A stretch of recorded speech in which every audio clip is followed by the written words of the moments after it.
Hello पापा। कैसे हो आप? उम्मीद करती हूँ आसमान की दुनिया में आप सही होंगे। आज आपसे बात करने का मन कर रहा है क्योंकि सावन का महीना है और बहुत तेज़ बारिश हो रही है और मैं जॉब करके घर पे आई। जिस स्ट्रगल के साथ मैं घर पे पहुँची हूँ, काफ़ी स्ट्रगल किया पानी में से, गाँव में से और बहुत कुछ। तो बहुत कुछ याद आ गया। जब जब बारिश का मौसम होता है मुझे आपकी बहुत ज़्यादा याद आती है। और मुझे आज आपकी वो बात बहुत ज़्यादा याद आ रही है कि जब भी बारिश होती थी तो आप नहर पे जाते थे और खेतों में जाते थे और अपनी बाहों को और बिल्कुल हाथों को बिल्कुल ओपन करते थे। और मैंने ऐसा कई बार देखा था। तब तो मुझे समझ में नहीं आता था, तब क्योंकि तब मैं छोटी थी ना। लेकिन मुझे अब समझ में आया कि आप बारिश का किस तरह से स्वागत करते थे, उस हवा का, उस बारिश का, और आप क्या सोचते थे। रियल में मैं समझ चुकी हूँ इस नेचर से बढ़ के कुछ भी नहीं है। नेचर में बहुत बड़ी पावर है और आप उस पावर को महसूस करते थे।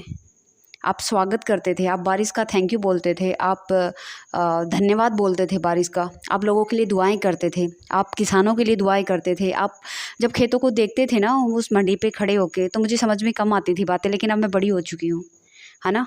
मुझे आपकी बातें समझ में आने लग गई। कब?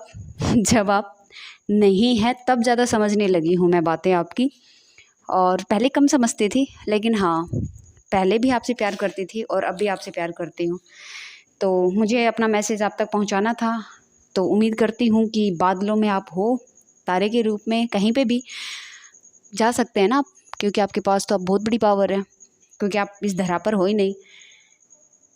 तो यकीन मानिए, अब बारिश का मौसम और सावन का महीना मुझे भी बहुत पसंद है। आपको बहुत पसंद था, बहुत पसंद था, बहुत ही पसंद था आपको। हाँ, तो आपकी वो बात बहुत ज़्यादा याद आ रही है, बहुत ज़्यादा। वो चीज़ मुझे अब समझ में आया कि आप इस तरह से खुले हाथ, मतलब इस तरह से, मतलब बारिश का कितना अच्छे से स्वागत करते थे, कितना अच्छे से स्वागत करते थे।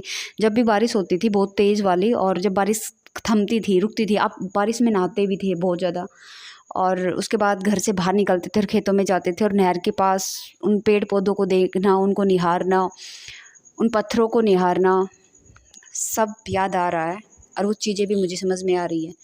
रियल में हमें एक सेंसिटिव इंसान होना चाहिए, हमें एक अच्छा इंसान होना चाहिए, हमें पेड़ पौधों के प्रति सेंसिटिव होना चाहिए, ज़्यादा से ज़्यादा पेड़ पौधे लगाने चाहिए, हमें प्रकृति के प्रति इंसानियत दिखानी चाहिए। और हमेशा हमें बहुत हल्का फुल्का इंसान होना चाहिए। कभी भी किसी भी बात का हमें घमंड नहीं करना चाहिए, क्योंकि हम प्रकृति से बने हैं, प्रकृति हमसे नहीं बनी है। प्रकृति बहुत पावरफुल है। थैंक यू पापा। मरने के बाद भी मुझे इतना कुछ समझाने के लिए, मुझे इतना अच्छा एहसास करवाने के लिए, मुझे इतना अच्छा ज्ञान देने के लिए, मुझे इतनी अच्छी नॉलेज देने के लिए, और मेरे पास ये मैसेज भेजने के लिए कि सावन का महीना भी बहुत अच्छा है और नेचर से प्रेम करो, पेड़ पौधों से प्रेम करो। थैंक यू पापा, इतना कुछ बताने के लिए, इतने अच्छे संस्कार देने के लिए। Thank you.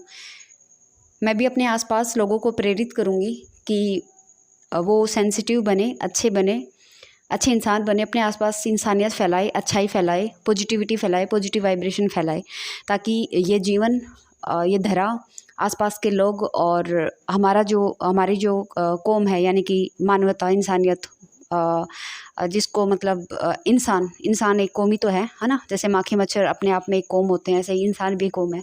तो इस कौम के लोग प्रकृति से प्रेम करें और मिलजुल कर रहना सीखें, प्रेम से रहना।